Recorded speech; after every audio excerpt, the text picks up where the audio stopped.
ক্লাসে বিজ্ঞান বোঝানোর মাসুল, শিক্ষক এখন জেলে।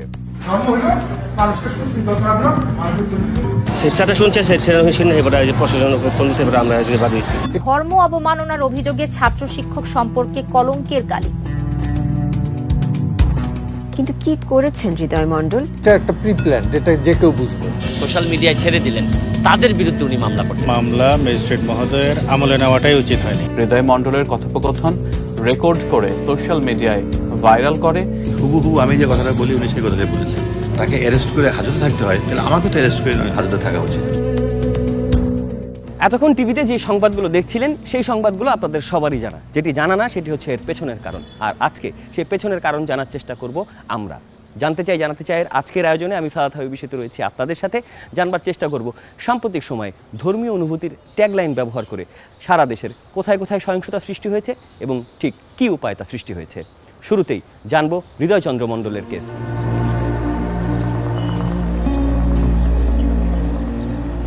মুন্সিগঞ্জের পঞ্চসার ধলেশ্বরীর পাশে একেবারে বাণিজ্যিক এক এলাকা।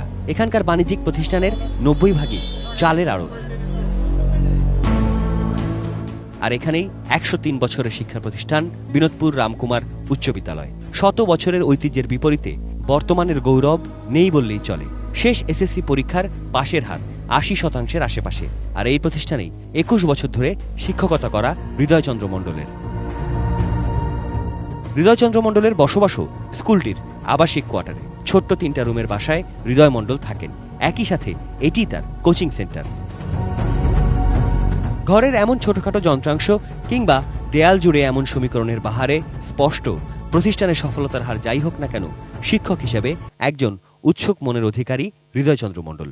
পরিবারের দাবি, স্কুলের কোয়ার্টারে থাকাটাই নাকি যত অশান্তির কারণ। ভিতরের কিছু 2-1জনের পরিকল্পনা আছে। ওনার চাকরির বয়স আছে 6 বছর। ওখানে কিভাবে ওনারে হেস্তনস্ত করা যায়, ওনারে কিভাবে চাকরি থেকে বরখাস্ত বা যে কোনোভাবে ওনাকে যাতে উনি এখানে সুস্থভাবে সুন্দরভাবে শিক্ষকতা করতে না যাইতে পারে। 22 বছর ধরে শিক্ষকতার প্রতিদানে হাজতবাস হয়েছে, তাও ধর্মীয় অনুভূতির আঘাত আনার মিথ্যে অভিযোগে। পুরো ইস্যুটিতে যখন পঞ্চসারের মানুষ উৎসুক, অথচ চুপচাপ অগত্যা এটিএন নিউজের এমন লুকিয়ে লুকিয়ে জানার চেষ্টা, শিক্ষক কিংবা মানুষ হিসেবে কেমন ছিলেন সবার মণ্ডল স্যার। আমি 18 সাল পর্যন্ত পড়ছি স্যার। আমার বোনে পড়ছে, আমার আন্টি পড়ছে, আমি পড়ছি। ইসলাম ধর্মীয় আমরা তো দেখছি হ্যাঁ ধর্মের কোনো কথাই আমি ওগুলো শেয়ার করে না। অনেক সময় অনেক কথা ফাঁকতাম মুখে এলেই সেটা হয়ে যায়। কিন্তু এটা খুবই খারাপ করছে। অডিওটা শোনা হয়েছিল? না, আমি শুনিনি। আপনি শুনছিলেন না? জি না। অডিওটা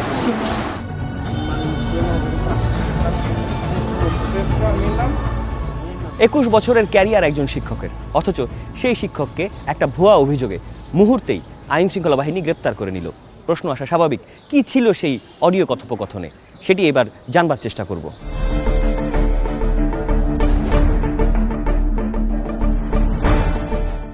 অনলাইনে ভাইরাল হওয়া 13.25 মিনিটের অডিওতে অনেকেরই কথোপকথন। শ্রেণীকক্ষে শিক্ষকের সঙ্গে কথা বলেছেন বেশ কজন শিক্ষার্থী। 19 সেকেন্ডে শোনা যাচ্ছে শিক্ষার্থীদের একজন আরেকজনকে বলছে, রেকর্ড হচ্ছে, প্রশ্ন চালিয়ে যা।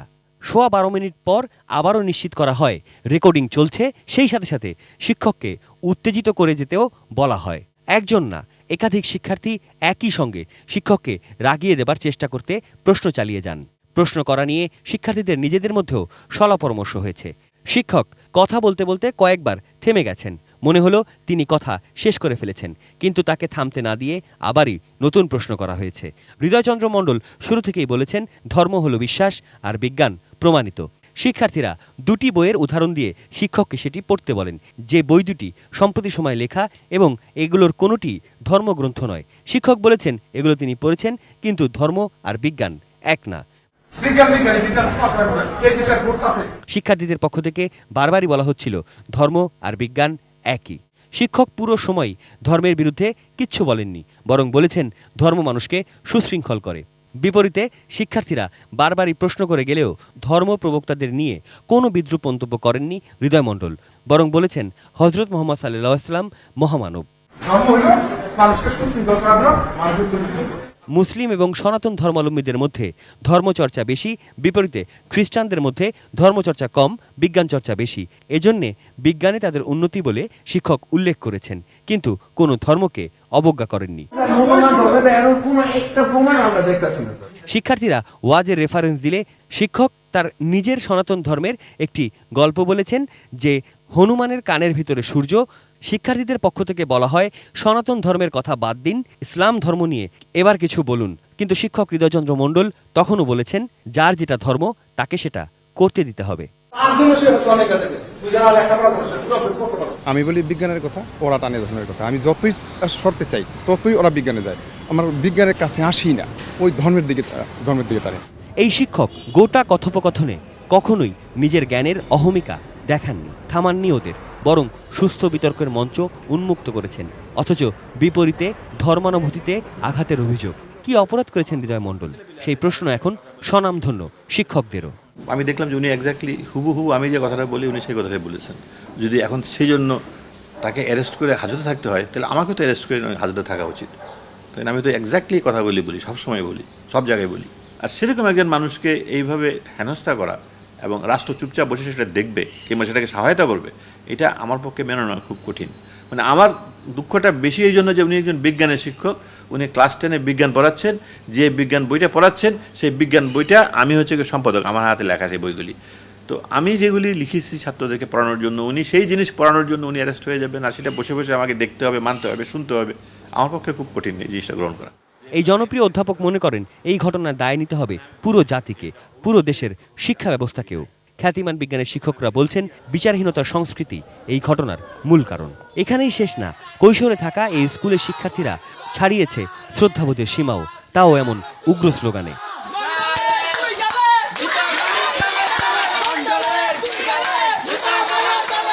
আমরা ফোন নিয়ে যাইতাম একটু, এই ফোন নিয়ে আমরা তখন অডিও করার সিদ্ধান্ত নিই আর কি। স্যার যদি রং কথা বলে তাইলে ভুলটা ধরা দেওয়া আমাদের উচিত।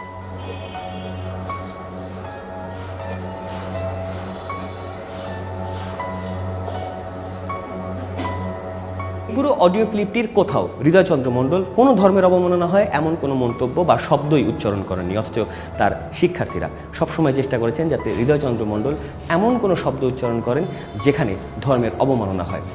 এটি তো গেল প্রথম দিক। দ্বিতীয় বিষয় হচ্ছে, এই যে অভিযোগটি করা হলো, সাথে সাথে হৃদয়চন্দ্র মণ্ডলকে আইনের দ্বারস্থ করা হলো। অথচ কথা ছিল এমন স্পর্শকাতর মামলার ক্ষেত্রে আগে দেখভাল করা হবে হৃদয়চন্দ্র মণ্ডল সত্যি সত্যি ধর্মের অবমাননা হয় এমন কোনো মন্তব্য করেছেন কিনা। যিনি মামলার বাদী তিনি নিজেও জানেন না হৃদয়চন্দ্র মণ্ডল আসলে ক্লাসরুমে কি বলেছিলেন। মানে কত সময় বলছে যে একজন স্কুলে বাদী যে যেহেতু স্যারের কাছে মামলা হয়েছে, তাহলে স্কুলে বাদী একটা যে এই কথা লাগবো, বাদীতে লাগবে একজন, সেই জন্য আমি বাদী হয়েছি। আপনি নিজের কানে শুনছেন কিনা, আপনি ওই রেকর্ডিংটা পুরো শুনছেন কিনা সেটা আমাকে বলেন, সত্যি করে বলেন। না, সেটা মানে সেটা শুনছে, সেটা শুনে প্রশাসন কোন আমরা বাদী হয়েছি। বাদী কি বললো সেটা বাদী মতামত দিচ্ছে। আসলে আমরা পুলিশ থেকে এরকম কোনো চাপ প্রয়োগ করে বা এরকম করেও দেওয়া হয়নি আসলে। হৃদয়চন্দ্র মণ্ডলের বিরুদ্ধে মামলা হয়েছে পেনাল কোডের 295-এর এ ধারায়। 295 ধারায় বলা আছে, কোনো ব্যক্তি যে কোনো ধর্ম উপাসনালয়কে ধ্বংস বা ক্ষতি করলে তিনি 2 বছরের কারাদণ্ড বা জরিমানা অথবা উভয় দণ্ডে দণ্ডিত হবেন। আর 295-এর এ ধারায় বলা হয়েছে, কোনো ব্যক্তি ইচ্ছাকৃতভাবে এবং বিদ্বেষপূর্ণ উদ্দেশ্য নিয়ে বাংলাদেশের কোনো শ্রেণীর নাগরিকের ধর্মীয় অনুভূতিতে আঘাত করেন বা ধর্ম অবমাননা করেন, তবে তার সাজাও 2 বছরের কারাদণ্ড। ডায়ালগ যেটা হয়েছে, যেটা ভাইরাল হয়েছে, সেখানে কিন্তু আমি কোথাও পাই না যে ধর্মের বিরুদ্ধে স্পেসিফিক্যালি কিছু বলেছে। প্রশ্ন এবং উত্তরগুলো যদি শুনি তাহলে আমরা বুঝবো যে প্রশ্নকর্তা ইন্টেনশনালি এইটা কথাবার্তাগুলো বলেছে। ডেলিভারেট ইন্টেনশন থাকতে হবে, মানে উনি ডেসপারেট হয়ে যেতে হবে এবং তার ইচ্ছা থাকতে হবে যে একটা ধর্মের বা একটা গোষ্ঠীকে উনি কষ্ট দিবেন, এরকম কোনো ইন্টেনশনও তো ওনার নাই। আইনজ্ঞদের মতে যে কথোপকথনের উপর ভিত্তি করে মামলা, তা আসলে গ্রহণের কোনো পয়েন্টই নেই। তারপরও 295-এর এ ধারা হাস্যকর এবং উদ্দেশ্য প্রণোদিত। এটা একটা প্রি প্ল্যান, এটা যে কেউ বুঝবে। আদালত এবং কনভারসেশনটা শুনেছেন বলে আমার মনে হয় না। নন বেইলেবল সেকশনেও বেইল দেওয়ার প্রভিশন আছে। 2 বছরের সাজা। একজন 3য় বা 4র্থ শ্রেণীর কর্মচারী এসে নালিশ করলেন, উনি কগনাইজেন্সে নিয়ে নিলেন। আদালত এইখানে আমি বলবো যে একটু নেগলিজেন্সি শো করছেন। যারা এই ভিডিওটি বা অডিওটি করলেন এবং সোশ্যাল মিডিয়ায় ছেড়ে দিলেন তাদের বিরুদ্ধে উনি মামলা করতে পারবেন। এতক্ষণে আপনার মনে প্রশ্ন আসা স্বাভাবিক যে এত মানুষ থাকতে কেন একজন হৃদয়চন্দ্র মণ্ডলকেই ফাঁসানো হলো। দর্শক, এটি নিউজের কাছে তথ্য রয়েছে, এমন উস্কানির ক্ষেত্রে মূল কারণ কখনোই ধর্ম হয় না, মূল কারণ হয় ব্যক্তিগত স্বার্থ। এখানেও রয়েছে ব্যক্তিগত স্বার্থের বিষয়। যেখানে ক্লাস রুটিনটা হয়, আমি তো গণিতের টিচার, আমাকে তো রাখবো ক্লাস টিচার রুটিনে, কিন্তু আমাকে কোনোদিনই তারা এই রুটিনে আনেন না। এখন যে একজন টিচার আছে খণ্ডকালীন, ও আমার প্রতিপক্ষ। এখন তো সিনিয়র ভিত্তিতে ক্লাসগুলি আমার পাওয়ার কথা গণিতের, কিন্তু হয়তো এগোর থেকেও কোনো অভিসন্ধি হতে পারে। আরও বাইরেরও কিছু শিক্ষক আছে যারা কোচিং সেন্টার ম্যানেজার হতে করে, তা আমার জন্য তাদের এই সমস্যাটা সৃষ্টি হয়। রাগ দেখায় যে কেন রাগ দেখায় যে তারা স্কুলে লেখাপড়া করে, ওরা আসে না, ওরা চায় আমি ওকে এমনি পাস করে দিই। টেস্টে ডিজেলাও হয়, আর ডিজেল হলে তো পরীক্ষা দেওয়া ওদের পক্ষে সম্ভব হয় না, মেট্রিক পরীক্ষা হয় না, ওরা আমাদের আক্রমণ করে। এতগুলো অস্পষ্টতা নিয়ে এগোনো একটা মামলার আসামি করা হৃদয়চন্দ্র পরিবারকে একরকম একঘরেই করে রাখা হয়েছে। বাবার প্রতিষ্ঠানে ক্লাস 5-এর ফার্স্ট বয় শ্রেষ্ঠ মণ্ডল 20 মার্চ থেকে প্রায় 10 দিন স্কুলেই যেতে পারেনি। মা সহকারী নার্স ববিতা মণ্ডল সংসার চালাতে কাজে বের হয়েছেন স্বামীর মুক্তির জন্য দাঁড়ে দাঁড়ে। অগত্যা এই দম্পতির 2 সন্তান শ্রেষ্ঠ আর তৃপ্তির এই রুমেই বন্দিবাস।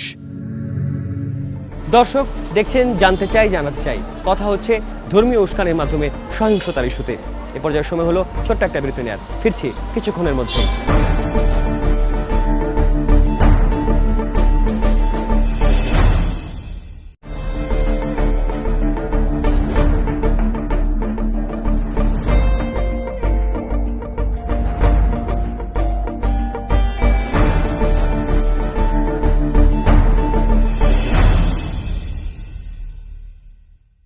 বিরতির পর আবারও স্বাগত জানাচ্ছি জানতে চাই জানাতে চাইয়ের আজকের আয়োজনে। সঙ্গে আছে আমি সাদাত হাবিবি সেতু।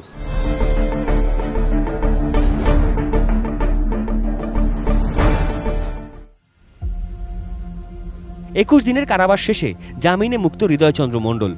এত ভোগান্তি আর মিথ্যা অভিযোগে চাপা পড়া এই শিক্ষকের সত্তাটা কতটা শক্তিশালী তা বোঝবার জন্য তার বক্তব্যই পরিষ্কার। ওরা কোমলমতি শিশু, ওদের ভুল হতেই পারে। আমি শিক্ষক হিসাবে অন্তত ওকে ক্ষমা করা আমার এটা কর্তব্য। যাতে যে সকল শিক্ষকরা এই জটিলতা তৈরি করেছেন তাদের বিষয়ে তাদের আমি খোদার কাছে মঙ্গল কামনা করব, এরা যেন এই অশুভ বুদ্ধি হৃদয়ে ধারণ না করে, এরা যেন মানুষ হতে চেষ্টা করে। পুরো বিষয়টিতে লজ্জিত বিব্রত মুন্সিগঞ্জের নাগরিক সমাজ। যে তাকে এই যেভাবে ধরে নেওয়া হলো বা এগুলোকে বিচার বিশ্লেষণ করা হলো না, আগে না করে তাকে একটা জেল হাজতে পাঠিয়ে দেওয়া হলো, এটা আমি একজন শিক্ষক হিসাবে আমি খুবই মর্মাহত। কারণ শিক্ষকরা, আমরা বলে থাকি শিক্ষকরা জাতির বিবেক, কিন্তু এখানে যাদের বিবেক যদি বিবেক সম্পন্ন কথা বলে, সেখানে যদি তাকে জেল খাটতে হয়, তাহলে সে বিবেক সম্পন্ন কথা কিভাবে সে বলবে? আপোষকামী রাজনীতির মধ্য দিয়েই কিন্তু আজকে এই পরিবেশটা তৈরি হয়েছে। এখন এই আপোষকামী রাজনীতি করে আজকে দেখেন এই এরশাদ আমলে রাষ্ট্রধর্ম বিল করেছিল, বা জিয়াউর রহমান বিসমিল্লাহির রহমানির রহিম করেছেন। আমরা দেখলাম হেফাজতের কারণে আজকে বই পুস্তক থেকে নানা রকমের গল্প, কবিতা ইত্যাদি এগুলিকে ব্যান করে দেওয়া হলো। হ্যাঁ, আমরা দেখেছি যে এই যে আমাদের বিক্রমপুরের মানুষ হচ্ছে হুমায়ুন আজাদ, এই হুমায়ুন আজাদের একটা কবিতা ছিল বই, যে বই তোমায় দেখায় ভয়, সেই বই কোনো বই নয়, সে বই তুমি পড়বে না।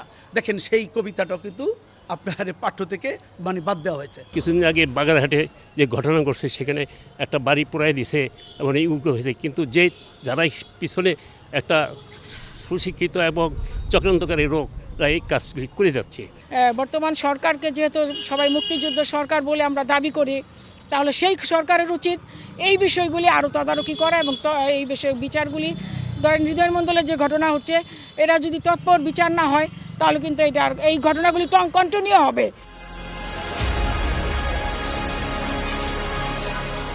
শিক্ষক রাজনীতি আর কিছু অসাধু ছাত্রের পাশ করবার আবদার, এই দুটি দাবি মানতে না পারায় হৃদয়চন্দ্র মণ্ডলকে যেতে হয়েছে জেলে। এই একই কায়দায় দেশের অন্যান্য জায়গায়ও আমরা দেখেছি শিক্ষকদেরকে চাপে ফেলতে, যার মূল হাতিয়ার হয়েছে ধর্মীয় অবমাননা, এই শব্দযুগল। 7 এপ্রিল বৃহস্পতিবার দেশের কয়েকটি গণমাধ্যমের এমন সংবাদ শিরোনাম, চমকে উঠতে পারেন আপনিও, অথচ বাস্তবতা কি তাই? আসুন আগে শুনে নেই হিজাব পরাকে কেন্দ্র করে এক শিক্ষকের বিরুদ্ধে ছাত্রীদের অভিযোগগুলো। তারপরে আমরা ওখানে দাঁড়িয়েছিলাম, তখন আমাদের ম্যাম আসছিল, আমোদিনী পাল, সে আসে একটা প্যান্টি নিয়ে আসে।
ছিল না, হিজাবের কথা কিছু বলেনি।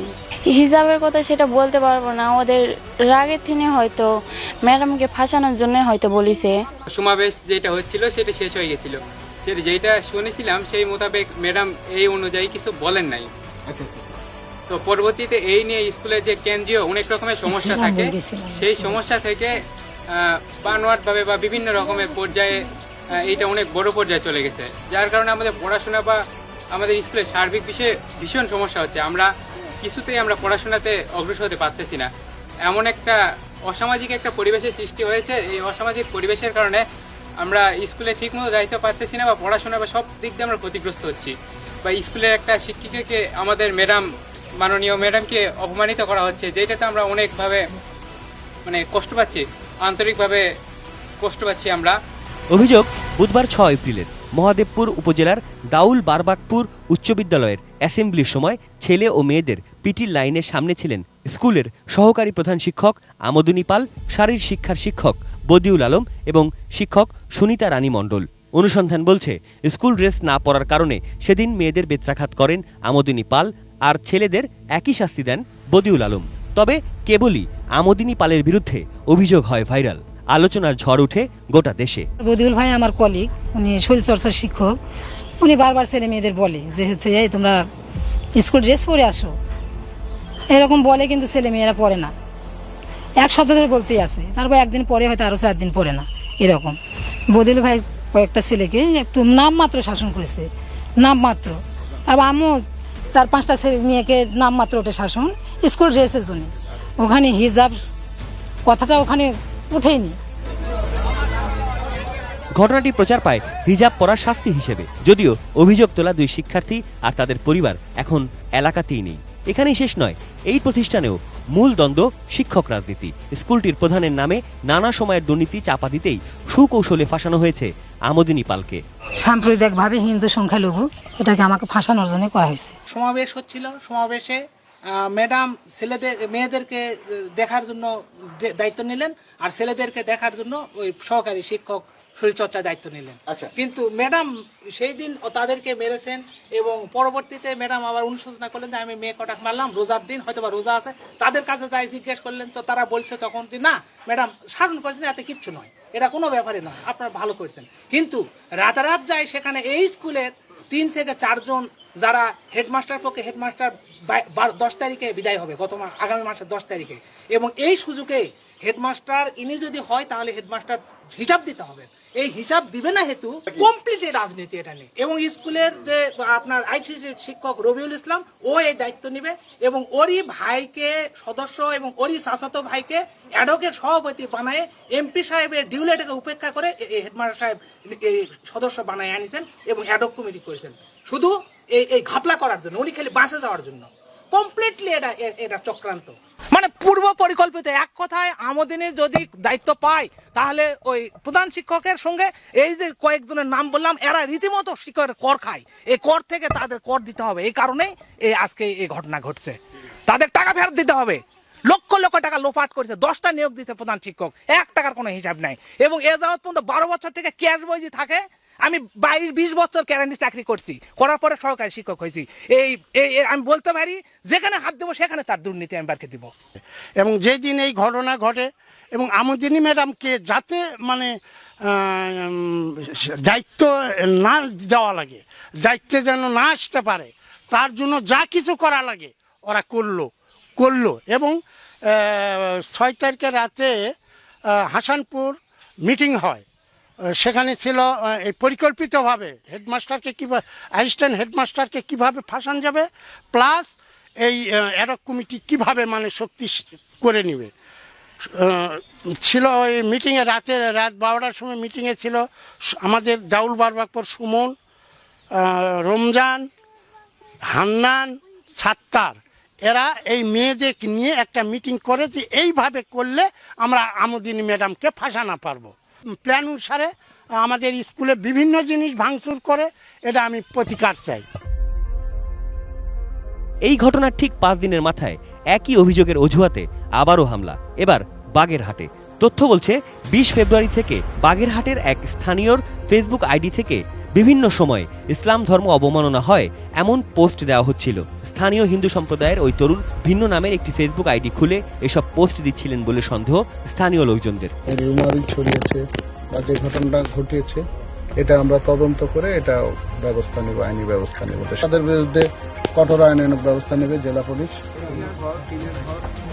চলতি বছরের ফেব্রুয়ারি থেকে ওই তরুণ ছিল ভারতে। এক সপ্তাহ আগে তিনি এলাকায় ফিরলে ফেসবুকে দেওয়া তার আগের পোস্ট নিয়ে আলোচনা শুরু হয়। যদিও সেই ফেসবুক পোস্টগুলো আদৌ কি ছিল তা নিয়ে স্পষ্ট নয় এলাকার কেউই। যদিও গুজব ছড়িয়ে পড়ার সাথে সাথেই তার দৃষ্টান্তমূলক শাস্তির দাবিতে সোমবার রাতে মিছিল বের করেন স্থানীয় লোকজন। আগুন দেওয়া হয় অভিযুক্তের বাড়িতে। দেশ জুড়ে একাধিক জায়গায় ধর্মীয় অবমাননার অভিযোগ তুলে সহিংসতার চেষ্টা। কি বলছেন ধর্মীয় নেতারা? প্রথমত, কেউ যদি সামাজিকভাবে কোনো ধর্ম অবমাননা করে বা কোনো অন্যায় অপরাধ করে, তার বিচারের জন্য সরকার এবং প্রশাসন রয়েছে। কোনো ব্যক্তি বা কোনো ব্যক্তিবর্গ, কোনো জনগোষ্ঠী কোনো ব্যক্তির শাস্তির বিধান করতে পারে না।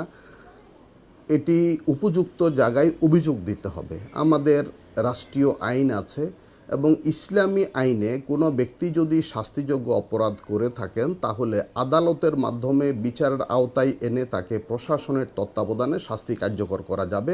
কোনো ব্যক্তির উৎসাহে বা ব্যক্তির উদ্যোগে এই শাস্তি বা কোনো ব্যবস্থা নেওয়া যাবে না। এতে সামাজিক বিশৃঙ্খলা হবে। এটাকে ইসলামের পরিভাষায় ফিতনা বলা হয়েছে এবং ফিতনা সম্পর্কে, ফিতনা মানে হলো বিপর্যয়, সামাজিক অস্থিরতা। এটিকে কোরআনে কারিমে বলা হয়েছে আল ফিতনাতু আসাদ্দু মিনাল কাতল। এই ফিতনা বা অশান্তি সৃষ্টি করা, বিপর্যয় সৃষ্টি করা, এটি হলো হত্যা অপেক্ষা জঘন্য। অর্থাৎ হত্যা হলে একটি পরিবার ক্ষতিগ্রস্ত হয়, কিন্তু এই সামাজিক অস্থিরতায় পুরো সমাজ ক্ষতিগ্রস্ত হয়।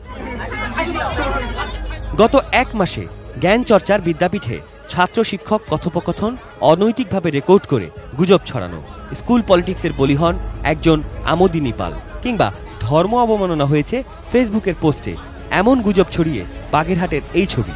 শুধুই কি বিচ্ছিন্ন ঘটনা? আমরা শিশুদের কথা আপনি বলছেন, এই শিশুদের এই সংযমশীলতা শিখানো অভিভাবকদের দায়িত্ব। সংযমী আচরণ শিক্ষা দেয়া শিক্ষক অভিভাবক যারা আছেন তাদের কর্তব্য। আমরা সাম্প্রতিক দেখছি আমাদের শিক্ষা প্রতিষ্ঠানগুলো এবং আমাদের অভিভাবকবৃন্দ তারা শিশুদের শুধু এই জিপিএ 5 এবং এই একাডেমিক লেখাপড়া, অর্থাৎ শুধু পাশ করা, বেশি নাম্বার পাওয়া, এটা নিয়ে ব্যস্ত আছেন। শিশুদের আদর্শ মানুষ হিসাবে চরিত্র গঠন এবং তাদের এই মানসিক উৎকর্ষ সাধনের ক্ষেত্রে তাদের বিলকুল মনোযোগ নেই। এর আগেও নারায়ণগঞ্জে একজন প্রধান শিক্ষককে সবার সামনে কান ধরে উঠবস করানো হয়েছে।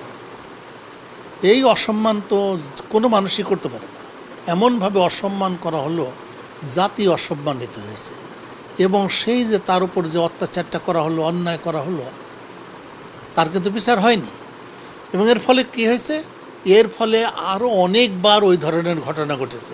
মানুষ বুঝতে পেরেছে এই ধরনের কাজ করলে কোনো সমস্যা নাই, আইনের সম্মুখীন হতে হয় না।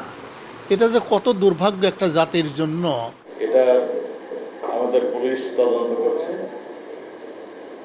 তদন্তের আগে আমি কোনো কমেন্টস এখানে করতে চাই না। তবে আমরা যেটা বলেছি, আপনি সাংবাদিক ভাইরা যেটা জানতে চেয়েছেন, তার নিরাপত্তার জন্য আমরা তাৎক্ষণিকভাবে ব্যবস্থা নিয়েছি। তার পরিবার যেন কোনো রকম অসুবিধায় না পড়ে সেই জন্য তার ব্যবস্থা নেওয়া হয়েছে।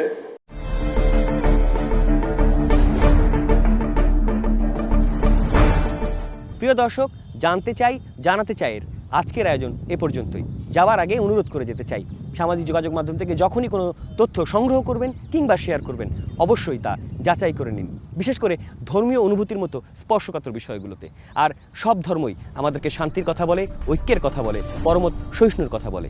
আর আমরা যদি সেগুলোই না মানি, আমরা যদি সত্যের পথেই না চলি, তাহলে আমাদের যে ধর্মপরায়ণতা সেটি প্রশ্নের মুখে পড়ে যায়। যে যেখানেই থাকুন, ভালো থাকুন, সুস্থ থাকুন, এটি নিউজের সঙ্গেই থাকুন।